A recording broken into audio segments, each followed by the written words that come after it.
Students, last session में हमने discuss किया माइक्रोसॉफ्ट वर्ड को कि टेक्स्ट बेस्ड एनालिसिस कैसे करते हैं। इस सेशन में हम एक स्टेप आगे चलते हैं। माइक्रोसॉफ्ट एक्सेल एक कॉमन यूज्ड टूल है न्यूमेरिकल एनालिसिस के लिए। क्योंकि डेटा एनालिटिक्स का ज़्यादा काम न्यूमेरिकल बेस्ड एनालिसिस है, तो हम एक्सेल को यूज़ करेंगे और डिफरेंट फीचर्स उसके देखेंगे कि हम उसको अपने डेटा एनालिटिक्स के लिए कैसे यूज़ कर सकते हैं। यहाँ पे एक बात मैं बताना चाहता हूँ, गूगल शीट में हमने बहुत सारे फंक्शंस सीखे थे, बहुत सारी चीज़ें सीखी थी। हमने ये सीखा था कि सेल्स किसको कहते हैं, हमने ये सीखा था कि रेंज कैसे डेवलप करते हैं, हमने ये सीखा था कि इज़ इक्वल टू का निशान हम क्यों यूज़ करते हैं, मुख्तलिफ फंक्शंस कैसे डेवलप करते हैं और कैसे अप्लाई करते हैं। फॉर्चुनेटली ये सारी टेक्निक्स एक्सेल में भी उसी तरह अवेलेबल है। हाँ, एक्सेल में उसके अलावा बहुत सारी चीज़ें हैं जो हम यहाँ पे इस सेशन में फोकस करेंगे, क्योंकि मैं यहाँ पे ये एस्यूम कर रहा हूँ कि वो सारी टेक्निक्स जो हमने गूगल शीट्स में सीखी थी वो आपके जहन में मौजूद हैं, और वो सारी टेक्निक्स फॉर्चुनेटली एक्सेल में भी उसी तरीके से अप्लाई भी हो जाती हैं। जहाँ जहाँ पे फ़र्क है वहाँ वहाँ पे मैं उसको आपके प्रॉम्प्ट कर दूँगा। हाँ, इस सेशन में हम कोशिश करेंगे कि एक्सेल में न्यूमेरिकल एनालिसिस के, न्यूमेरिकल डेटा एनालिटिक्स के कुछ नए फीचर, कुछ ज़्यादा पॉपुलर फीचर, ख़ासकर आपकी क्लाइंटेज के हवाले से, ख़ासकर अगर आप इसको यूटिलाइज़ करना चाहते हैं अपने फ्रीलांस बिजनेस में, तो वो कौन से फीचर्स हैं। जो मेरा एक्सपीरियंस है मार्केट में, जब हम माइक्रोसॉफ्ट एक्सेल को यूज़ करते हैं तो जो उसके फाइनेंशियल फीचर्स हैं वो बहुत ज़्यादा इस्तेमाल होते हैं, रेडिली अवेलेबल एक्सेल में मौजूद हैं ये, लेकिन बहुत सारे लोगों को इसका नहीं इल्म। क्योंकि नहीं इल्म, तो जिनके पास ये इल्म मौजूद है वो बड़ी आसानी के साथ इसको अपनी फ्रीलांस कंसल्टेंसी में प्रोवाइड कर सकते हैं। मैं अपने बहुत सारे स्टूडेंट्स को जानता हूँ कि जिनको 2 या 3 या 4 फाइनेंशियल फंक्शंस आते हैं और वो बड़ी आसानी के साथ अपना कारोबार जो है वो उन्हीं 2 या 3-4 फंक्शंस के ऊपर चला रहे हैं। अभी हम कंप्यूटर के ऊपर चलते हैं, मैं उन फंक्शंस के बारे में भी आपको बताऊंगा, कहाँ से हमें उनकी लिस्ट अवेलेबल है वो भी आपके सामने डिस्कस होगी, और उनको यूटिलाइज़ कैसे करते हैं वो भी हम डिस्कस करेंगे। तो आइए कंप्यूटर पे चलते हैं। जी स्टूडेंट्स, तो ये देखें, ये माइक्रोसॉफ्ट एक्सेल का इंटरफेस है। ये बिल्कुल उसी तरीके का इंटरफेस है जो हमें गूगल शीट में देखा था। हमारे पास सेल्स हैं, हमारे पास उन सेल्स की डेफिनेशन है। उसी तरीके से हम ABC और 1 2 3 को यूज़ करके इनको डिफ़ाइन करेंगे, इनको रिकग्नाइज़ करेंगे या इनको रेफ़र करेंगे। सिमिलरली रेंज का कॉन्सेप्ट भी वही है। एक चीज़ यहाँ पे मैं और बताता चलूँ, अभी पिछले सेशन में हमने देखा कि माइक्रोसॉफ्ट एक्सेल में बहुत सारे एडिशनल इंस्टॉलेशन हम कर सकते हैं। वही फीचर यहाँ पे भी अवेलेबल है। अगर हम इंसर्ट का बटन प्रेस करें तो यहाँ पे गेट एडिन्स और माई एडिन्स के नाम का फंक्शन यहाँ पे मौजूद है, जो कि हम मुख्तलिफ थर्ड पार्टी एप्लीकेशन जो एक्सेल के हवाले से बहुत इंपॉर्टेंट है वो भी हम यहाँ पे सीख सकते हैं। हम किसी अगले सेशन में इनके ऊपर एक्सक्लूसिवली भी डिस्कस करेंगे। जिन चीज़ों के ऊपर मैं यहाँ पे डिस्कस करना चाहता हूँ, जो अभी थोड़ी देर पहले मैंने आपको बताया कि मुख्तलिफ फाइनेंशियल फंक्शंस जो ज़्यादा फ्रीलांस कंसल्टेंसी में इस्तेमाल होते हैं वो हम यहाँ पे प्रैक्टिस कर लेते हैं, ताकि बाकी फंक्शंस तो हम इन मुख्तलिफ हेल्प फाइल से या मुख्तलिफ जगहों से हम ले लेते हैं, लेकिन जो फ्रीलांस कंसल्टेंसी के हवाले से जो फीचर्स बहुत अवेलेबल हैं उनके हम डिस्कस करते हैं। मैं उनमें से 2 फंक्शंस के बारे में डिस्कस करूँगा एक्सक्लूसिवली, और एक आपको सोर्स बता दूंगा कि जिसमें एक complete list with their usages with the example, जहाँ से आप इसको सीख सकते हैं। अच्छा, 2 फंक्शन कैसे, मैं एक सिनेरियो आपके सामने डिस्कस करता हूँ। सपोज़ मैं एक रेफ्रिजरेटर लेना चाहता हूँ, मैं दुकान पे जाता हूँ और उसकी कीमत जो है वो पूछता हूँ, लेट्स से उसकी कीमत 100,000 है, 1 लाख रुपए उसकी कीमत है। 1 लाख रुपए मेरी जेब में नहीं है, तो मैं कोशिश करूँगा कि मैं किस्तों पे खरीद लूँ। लेकिन जो ही मैं किस्तों का वर्ड यूज़ करता हूँ तो 2-4 सवाल मेरे सामने आ जाते हैं कि दुकानदार मुझसे पूछेगा कि आप कितनी किस्त देना चाहते हैं, आप कितनी किस्तों में इसको मुकम्मल करना चाहते हैं, आप फ़ौरन मुझे कितने पैसे देंगे। तो वहाँ पे मेरे पास एक सवाल ये पैदा होता है कि मैं कैसे ये फैसला करूं? दुकानदार के एंड के ऊपर जब मैं अपनी मुख्तलिफ चॉइसेस दूंगा तो उसने अपनी कैलकुलेशन करनी होगी, मुझे बताना होगा कि अगर मैं कहूं कि मैं एक साल में ये पूरी रकम दूंगा तो हर साल में, क्योंकि साल में 12 महीने होते हैं, तो हर महीने में कितने पैसे दूंगा। अगर मैं ये कहता हूं कि मैं हर महीने पैसे नहीं देना चाहता, मैं हर 2 महीने के बाद पैसे देना चाहता हूं, तो मेरी हर 2 महीने के बाद जो किस्त है वो कितनी बनेगी।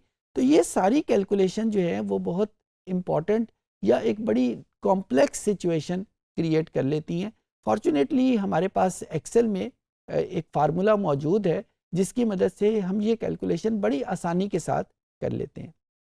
वो फार्मूला जो है वो मैं आपके सामने डिस्कस कर लेता हूँ।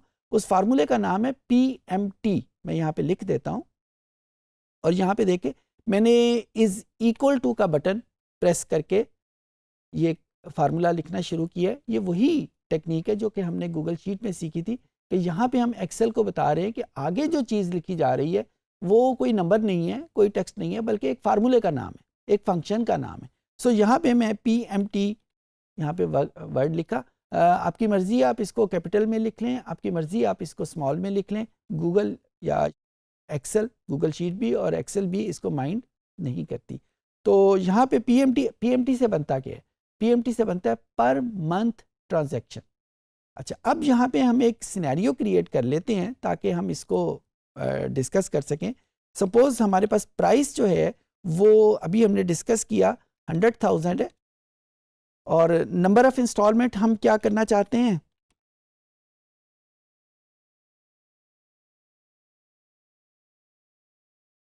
वो मेरे पास 14 इंस्टॉलमेंट में करना चाहता हूँ। और एक चीज़ चलती है मार्कअप रेट।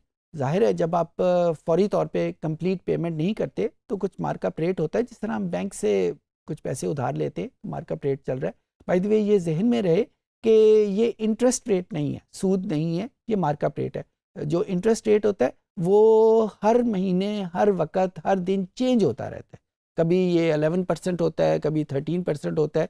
लेकिन जब मार्कअप रेट होता है, मार्कअप रेट हम पहले से तय कर लेते हैं कि during this process of contract, ये अगर वो 14 महीने का कॉन्ट्रैक्ट है, 2 साल का कॉन्ट्रैक्ट है, तो जो रेट है वो सेम रहेगा। और ये वही जो असूल हम करते हैं, जो इस्लामी जो हमारा इकोनॉमिक सिस्टम है कि जिसमें हम पहले से तय कर लेते हैं, जो नफ़े और नुकसान में शराकत दारी के ऊपर बेस करता है, तो हम इसको मार्कअप रेट कहते हैं, जो कि during the period of contract change नहीं होता। वो हम यहाँ पे रेट दिख लेते हैं कि वो 11% है। अच्छा, बाय द वे मार्केट का जो इंटरेस्ट रेट है वो चेंज करता रहता है और यही वो रेट है जिसके मुताबिक डिफरेंट शॉप्स जो हैं वो डिफरेंट इंस्टॉलमेंट प्लान आपके सामने रखती हैं। आम तौर के ऊपर जो पाकिस्तान में इंटरेस्ट रेट या मार्कअप रेट अवेलेबल है वो 10% से 25% तक वेरी करता है। अगर हम गाड़ियों के ऊपर जाएं तो आम तौर पे बैंक्स जो हैं वो 22% के करीब चार्ज कर रहे होते हैं। मुख्तलिफ बैंक्स हैं, कुछ बैंक्स 20% करते हैं, कुछ 21% करते हैं। सिमिलरली अगर हम कंज्यूमर गुड्स के ऊपर आएँ, जिस तरह रेफ्रिजरेटर वगैरह है, तो उसके ऊपर कुछ जो है वो 11% पे भी आ जाते हैं, कुछ 15% है, यानी ये वेरी करता रहता है। अगर हम नंबर ऑफ़ इंस्टॉलमेंट बढ़ाएंगे तो मार्कअप रेट जो है वो आमतौर के ऊपर दुकानदार ज़्यादा चार्ज करना चाहेगा, और अगर नंबर ऑफ़ इंस्टॉलमेंट कम करेंगे तो आमतौर के ऊपर मार्कअप रेट कम हो जाता है। लेकिन ये क्या होना चाहिए, क्या नहीं होना चाहिए, ये कोई हमारा इसमें प्रेरोगेटिव नहीं है, हमारा इख्तियार नहीं है। ज़्यादातर ये दुकानदार इसको तय करता है। तो हम यहाँ पे 11% कर लेते हैं और हम जो प्लान करना चाहते हैं वो मंथली प्लान करना चाहते हैं। हम 12 महीने यानी हर साल के 12 महीनों में अलग-अलग इंस्टॉलमेंट करना चाहते हैं। यानी हम ये नहीं चाहते कि हम 2 महीने के बाद इंस्टॉलमेंट दें, हम हर महीने इंस्टॉलमेंट देना चाहते हैं। अच्छा, अब मैं ये देखना चाहता हूँ कि इस 12 महीने में या 14 इंस्टॉलमेंट जो मैं करना चाहता हूँ उसमें हर महीने की इंस्टॉलमेंट होगी कितनी, वो कैसे निकालूंगा? PMT stands for per month transaction, जो कि हमने फाइंड आउट करनी है। और सबसे पहले ये देखें, जो ही मैंने ये वैल्यू क्लिक किया तो इसने नीचे मुझे एक इंफॉर्मेशन दी, कोई हेल्प फाइल के तौर के ऊपर भी मेरे पास आना शुरू हो गया कि पीएमटी की जब मैं कमांड इशू करता हूं तो सबसे पहली चीज़ इस ब्रैकेट के अंदर मुझे क्या चाहिए होती है, रेट चाहिए। अच्छा, यहाँ पे रेट जो है ये मेरे पास ये 11% है, और क्योंकि मैंने प्लान जो है वो 12 महीने का किया हुआ है तो मैं इसको डिवाइड कर देता हूँ इस मंथली प्लान के ऊपर, जितने महीनों का, यानी अगर 2 महीने पे बाद किस्त देना चाहूँगा तो मैं, इसका मतलब है कि साल में 6 किस्तें दूंगा। अगर मैं 3 महीने के बाद किस्त देना चाहता हूँ तो इसका मतलब है मैं साल में 4 किस्तें दूंगा। तो जितने भी, जो भी आपका प्लान होगा उसके मुताबिक इसको आप एडजस्ट कर लेंगे। दूसरे नंबर के ऊपर मैंने जो इन्फॉर्मेशन इसको देनी है वो नंबर ऑफ़ पेमेंट्स हैं, कितनी इंस्टॉलमेंट में देना चाहता हूँ। तो यहाँ पे नंबर ऑफ़ इंस्टॉलमेंट मैंने यहाँ पे लिखा हुआ है 14 इंस्टॉलमेंट मैं इसको क्लिक करना चाहता हूँ। यहाँ पे एक चीज़ आप गौर कर रहे होंगे, मैं एग्जैक्ट वैल्यू की बजाय उसका सेल रेफरेंस लिख रहा हूँ। अगर आप एग्जैक्ट वैल्यू लिखना चाहें तो वो भी लिख सकते हैं, लेकिन क्योंकि आमतौर पे जब हम कोई प्रोडक्ट डेवलप करते हैं तो हम ये फार्मूले में ये वैल्यूज़ वहाँ पे चेंज करेंगे तो नीचे ऑटोमेटिकली चेंज हो जाएगा, तो हम सेल रेफरेंस इस वजह से देते हैं। उसके बाद जो इन्फॉर्मेशन चाहिए वो इसको चाहिए कि इस वक्त उसकी क्या वैल्यू है, यानी अगर आप इंस्टॉलमेंट की बजाय अभी उसको फुल पेमेंट पे लेना चाहें, जिसे प्रेजेंट वैल्यू कहते हैं, वो इसकी क्या वैल्यू है, तो वो हमने अभी बताया कि उसकी वैल्यू 100,000 है। तो ये इन्फॉर्मेशन मैंने इसको दे दी, और जो ही इन्फॉर्मेशन देने के बाद मैंने एग्जैक्ट इसको प्रेस किया तो इसने मुझे पर मंथ जो इंस्टॉलमेंट है वो मुझे बता दी। यहाँ पे आप देख रहे हैं कि ये एक डॉलर साइन यहाँ पे लिखा हुआ आ गया है। ये डॉलर साइन इस वजह से आया है कि एक्सेल में जो करेंसी सेट हुई हुई है वो डॉलर साइन की है। हम किसी सेशन में ये भी सीखेंगे कि हम एक्सेल में अगर करेंसी का नाम चेंज करना चाहें तो कैसे करेंगे, लेकिन इस वक्त इसको हम डॉलर ही रहने देते हैं, किसी और सेशन में सीख लेंगे। सो यहाँ पे हमें पता चल गया कि पर मंथ मुझे इतनी इंस्टॉलमेंट पे करनी है। अगर मैं यहाँ पे कोई वैल्यू चेंज करना चाहूँ, लेकिन जिस तरह मैं कहूँ कि 14 किस्तों के बजाय मैं इसको 16 किस्तों में दे दूँगा, तो ऑटोमेटिकली मेरे पास वो फार्मूले ने मुझे कैलकुलेट कर दिया कि अब उसकी जो अमाउंट है जो पर मंथ है वो 6,000 समथिंग है। अच्छा, अब ये वो सारी चीज़ें हैं जब हम एक कस्टमर के तौर के ऊपर दुकानदार के सामने खड़े हैं और उसे बताते हैं कि मैं 7,000 पे नहीं कर सकता या मैं 5,000 दे सकता हूँ वगैरह वगैरह, तो दुकानदार के पास भी एक कंप्लीट लिस्ट होती है। तो हर वक्त फार्मूला, वो जो मैथमेटिकल फार्मूला जो काफ़ी कॉम्प्लेक्स फार्मूला है, उसको अप्लाई करना उसके लिए मुश्किल होता है। लेकिन अगर इस तरह का एक टूल आप उसको बना के दे देते हैं तो दुकानदार की ज़िंदगी भी आसान हो जाती है और कस्टमर की ज़िंदगी भी आसान हो जाती है कि इसको कैसे करेंगे। सो ये बड़ी एक इम्पॉर्टेंट कमांड है जो एक्सेल में फॉर्चुनेटली अवेलेबल है। बाय द वे, ये जहन में रखिएगा, ये वेरिएबल इंटरेस्ट रेट के लिए नहीं है, यानी इंटरेस्ट रेट के ऊपर ये फार्मूला अप्लाई नहीं होता, ये मार्कअप रेट के ऊपर अप्लाई होता है, जो कि throughout the contract plan same रहता है। हमने 11% रखा है तो 11% right from the month 1 to the month last ये सेम रहेगा।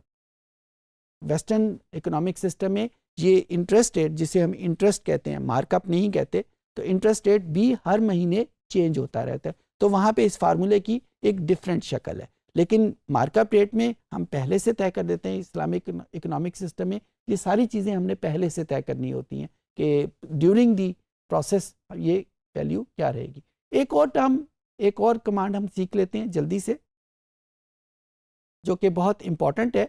फ्यूचर वैल्यू उसे कहते हैं। फ्यूचर वैल्यू ये है कि हम किसी इंस्टीट्यूट को, किसी बैंक को कुछ पैसे हर महीने देना शुरू कर देते हैं और लेट्स से साल के बाद चाहते हैं कि बैंक हमें किसी खास मार्कअप रेट के बाद हमें कितने पैसे वापस देगा। इंश्योरेंस प्लान आमतौर पे ऐसे होते हैं, ओल्ड एज बेनिफिट प्लान आमतौर के ऊपर ऐसे होते हैं।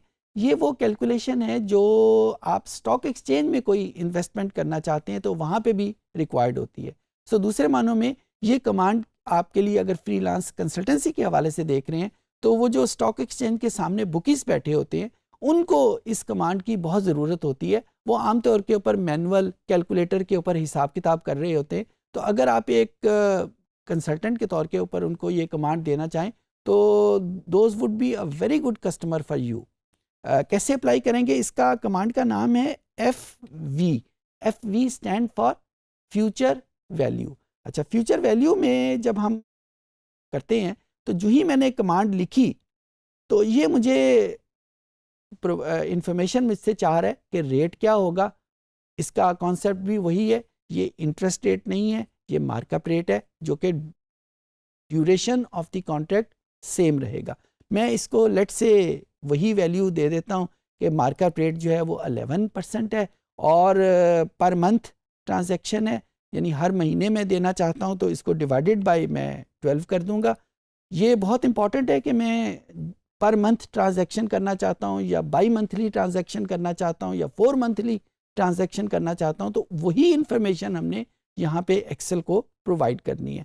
वंस दिस इज देयर, अब दूसरे नंबर के ऊपर जो इंफॉर्मेशन हमसे एक्सेल रिक्वायर कर रहा है वो नंबर ऑफ इंस्टॉलमेंट है, कितनी महीने आप वो उनको देना चाहेंगे। जिस तरह इंश्योरेंस में आमतौर के ऊपर 10 साल का प्लान भी होता है, 8 साल का प्लान भी होता है, 15 साल का प्लान भी है, तो इसी तरह जो स्टॉक एक्सचेंज में वो बहुत वेरिएबल प्लान होता है, 2 महीने के लिए भी कर सकते हैं। म्यूचुअल फंडिंग्स जिसे कहते हैं उसमें तो 2 दिन का प्लान भी हम कर सकते हैं। तो ये सारी कैलकुलेशन वहाँ पे हम कर सकते हैं।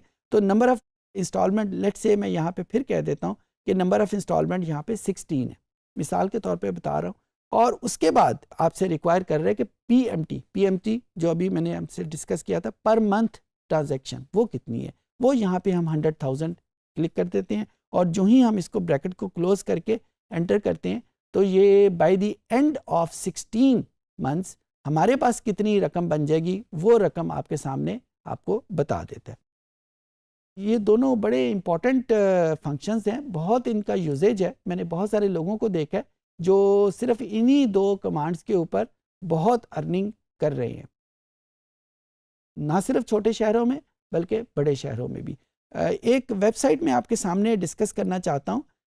इस वेबसाइट का आप ऊपर से उसका URL देख लीजिएगा।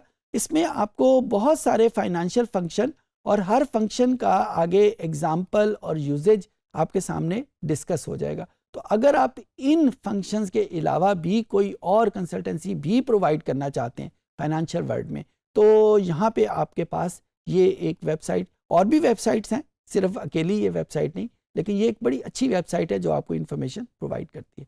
I hope things would be understandable for you.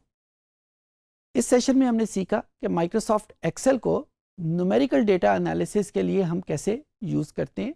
बहुत सारी चीज़ें जो हमने गूगल शीट्स में सीखी थी वही चीज़ें यहाँ पे हम एज इट इज़ इस्तेमाल कर सकते हैं। सेल का कॉन्सेप्ट, रेंज का कॉन्सेप्ट, फंक्शन का कॉन्सेप्ट, डिफरेंट फंक्शंस की डेवलपमेंट और एप्लीकेशन का कॉन्सेप्ट, ये सारी चीज़ें वही हैं जो हम गूगल शीट्स में जिस तरीके से इस्तेमाल करते थे एक्सेल में भी हम उसी तरीके से इस्तेमाल करेंगे। हाँ, कुछ चीज़ें नई हैं जिनको हमने इस सेशन में सीखा, जिस तरह फाइनेंशियल फंक्शन, जो 2 या 3 फंक्शन हमने आज देखे। उम्मीद है कि things would be understandable for you.